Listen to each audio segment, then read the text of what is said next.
Hello, നമ്മൾ ഇന്നുള്ളത് ടോക്കിയോയിലെ അസക്കുസയിലുള്ള സെൻസോജി ടെമ്പിളിലാണ്. ഇവിടെ ഷ്രൈനുകളിൽ ട്രഡീഷണൽ ആയിട്ടുള്ള ഫോർച്യൂൺ ടെല്ലിംഗ് ഉണ്ട്. അതിന് ജാപ്പനീസിൽ പറയുന്നത് ഒമിഗുജി എന്നാണ് കേട്ടോ.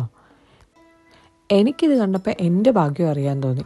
ഇത് എങ്ങനെയാണ് ചെയ്യേണ്ടതെന്ന് വെച്ച് കഴിഞ്ഞാൽ, ഒരു 100 yen കോയിൻ നമ്മളിവിടെ ഇടുക. അതിനുശേഷം ഈ ബോക്സ് എടുത്ത് ഇതുപോലെ കുലുക്കുക. കുലുക്കി കഴിയുമ്പോഴത്തേനും അതിൽ നിന്നൊരു സ്റ്റിക്ക് വരും കേട്ടോ. ആ സ്റ്റിക്കിൽ നമ്മളുടെ ഭാഗ്യത്തിൻ്റെ നമ്പർ ഉണ്ടാവും. ഈ നമ്പറിലുള്ള കറസ്പോണ്ടിങ് ഡ്രോയർ നമ്മൾ തുറക്കണം. തുറന്നു കഴിയുമ്പോൾ അതിലായിരിക്കും നമ്മുടെ ഒമിഗുജി ഉണ്ടാവുക. അപ്പോൾ ഇതാണ് കേട്ടോ എൻ്റെ ഒമിഗുജി. ഇതിൽ ജാപ്പനീസിലും ഇംഗ്ലീഷിലും ഉണ്ട്. അങ്ങനെ ഞാൻ വായിച്ചു നോക്കിയപ്പോൾ എനിക്ക് കിട്ടിയത് ബാഡ് ലക്കായിരുന്നേ.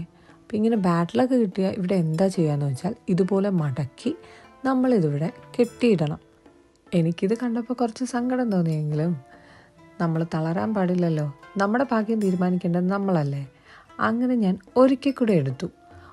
അപ്പോൾ എനിക്ക് കിട്ടിയത് ഗുഡ് ലക്കായിരുന്നു. അങ്ങനെ ഗുഡ് ലക്ക് കിട്ടിക്കഴിഞ്ഞാൽ നമ്മളത് വീട്ടിൽ കൊണ്ടുപോകണം എന്നാണ്.